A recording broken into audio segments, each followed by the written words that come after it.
kulanti wacan u wanaagsan daawadayaasha inagu xidhan meel kastoo dunida dacaladeeda aad ka joogtaan halkani waa baahin news kusoo dhawaada wararkii wacaalada iyo warbixinadii ugu dambeeyey marinka Gaza waxyaabihii ka soconaya saacadihii aynu kasoo gudubnay qodobada sida dhow isha aynu ugu hayno maanta waxaa ugu weyn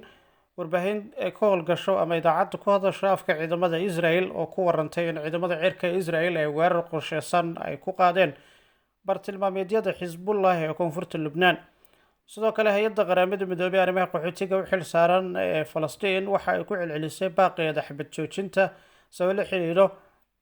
dhibaatada dhinaca bini'aadanimada iyadoo xusteen Gaza ay la daalaa dhacayso gaajo iyo musiibo aad u daran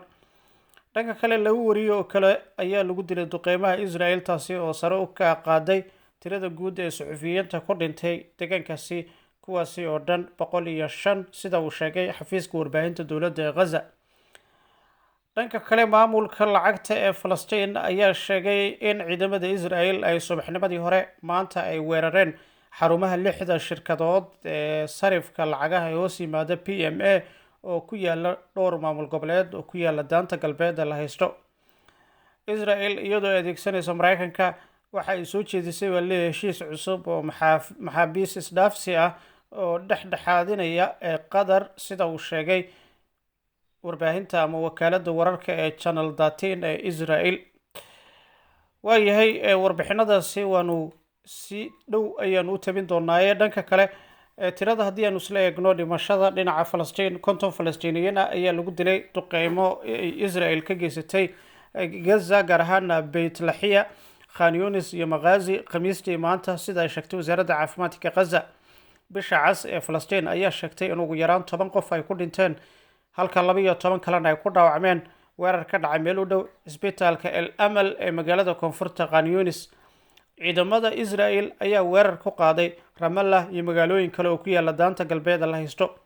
hay'adda caafimaadka adduunka ee WHO ayaa sheegtay in 10,000 oo Falastiiniyiin ah ay ka qaxayaan bartamaha Gaza iyo Khan Yunis iyagoo isku dayeen ay ka baxsadaan weerarada Israel ugu yaraan 22,110 qof ayaa lagu dilay halka 5,243 kalena lagu dhaawacay weeraradii Israel tan iyo 7 Oktoobar waaga warbixinada kale haddii aynu isha marino caalamka kale Mareykanka ayaynu eegi doonaa arrimaha doorashada gaar ahaan warar ku taxalluqo doorashada dhinaca Mareykanka iyo maxkamad fadhigeedu yahay Michigan oo arbacadii diiday racfaan ay ka qaateen koox markaasi codbixiyaal ah oo ku sugan gobolkaasi kuwaasi oo ka soo horjeestay musharaxnimada madaxweynihii hore ee dalkaasi Donald Trump waxaana la raacayaa la yiri arrimaha dhanka dastuurka amarka kooban maxkamadda sare ee gobolka ayaa ka biyadiiday codsi ka yimid 4 codbixiye oo ahaa inay dib u eegis ku sameyso go'aanka maxkamadda racfaanka ee Michigan kaasi oo ogolaaday Trump in uu ku sii jiro codbixinta hordhaca ee madaxweynaha jamhuuriga ee dalkaasi maxkamadda sare ee Michigan oo ka kooban 7 garsoore ayaa sheegtay in aan lagu qancin in su'aalaha la soo bandhigay tahay in ay dib u eegto maxkamadda kiiska Michigan iyo Colorado ayaa kamid ah kuwa kale oo markaasi la horgeeyay maxkamadaha kuwaasi oo in ka badan 20 gobol oo doonaya in Trump lagu hor istaago codbixinta 2024 soo la xiriira ficilada ku hareereysan rabshadihii Janaayo 6 sanadkii 2021 si kastaba qaar badan oo kamid ah ayaa ganafka lagu dhuftay halka xogayaasha dowladaha sida New Hampshire iyo Oregon ay sheegeen in aysan awood u lahayn in Trump ay ka saaraan codadka goboladooda kiiska Michigan waxa keenay 4 codbixiye oo ku sugan gobolka iyaga oo ka wakiil ah hadalka xorta ee dadka oo ah kooxdooda markaasi koox arrimaha xuquuqul aadanaha u dooda kuwaasi oo si wanaagsan dacwado ugu gudbiyay madaxweynihii hore dalkaasi Trump ee aqalka cad uu ku galiyo doorashada xigta ee sanadda 2024 Trump ayaa ku amaanay maxkamadda sare ee Michigan go'aanka ay gaartay ee ah in ay dhinac dhigtay dacwadaha ku harsan in lagu istaago ka qaybgalka doorashadaasi isagoo ku xusay bartiisa bulshada in ay si adag oo sax ah u diiday isku dayga dimuqraadiga quuska ahaa ee in isaga laga saaro codbixinta go-aankan kasoo baxay maxkamadda sare ee Michigan ayaa imaanaya hal toddobaad kadib markii maxkamadda sare ee Colorado ay gaashaanka u daruurtay in Trump uu qabto xafiiska madaxtinimada doorashada xigta. inkasta oo maxkamadda sare ee Colorado ay amartay in magaca Trump laga ilaaliyo codbixinta hordhaca ee madaxtinimada gobolka, haddana waxay hakisay go-aankeeda ah ilaa iyo 4 bisha Janaayo si uu u ogolaato waqti racfaan ay ku qaataan. qodobkaasi wixii kusoo kordho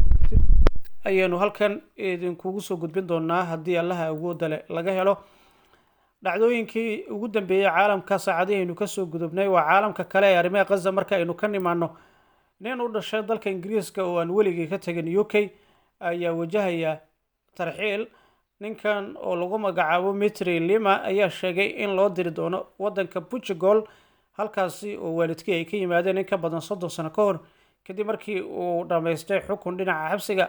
28 sano jir u dhashay dalka Britain balse aan weligii ka tagin ayaa ka hadlay sida uu arrintan ay u dhaawacayso kadib markii loo sheegay in loo musaafirin doono dalka Portugal, halkaasi oo waalidkii ay ka yimaadeen in ka badan 30 sano ka hor, iyadoo la raacayo siyaasadda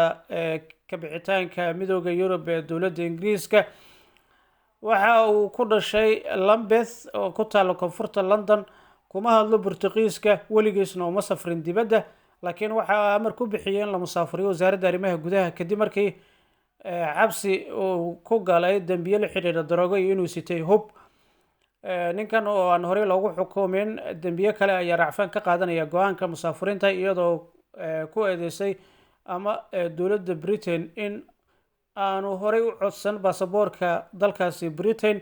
maadaama aanu awoodin inuu bixiyo qarashka. waxa uu yidhi waxaan ahay Ingiriis, weligay kama tegin dalka, ayuu yidhi. marka la eego isbedelada la keenay kadib Brexit, musaafiriinta midowda Yurub, arrimaha dhanka musaafiriinta la xiriira sharciyada kala duwan ee dhanka midowda Yurub waxaa loo arkaa mid ku habboon danta guud haddii markaasi shakhsiyaadka xukunka helaya xabsi ka badan 12 bilood. markii hore muwaadiniinta midowda Yurub ee ku noolaa boqortooyada Ingiriiska 5 sano qofka marka lagu xukumo dambi waxaa lagu tarxiiri lahaa kaliya sabab la xiriiro arrimo siyaasadda salka ku haya iyo dambiyo waaweyn oo qofkaasi loo cuskan karo in loo tarxiirayo wadan kale. ninkani waxaa lagu helay 2 dacwadood oo lahaanshaha ujeedadu ahayd in markaasi dacwadahaasi intooda badan ay yihiin kuwo aanu loo cuskan karin in musaafiriin lagu sameeyo.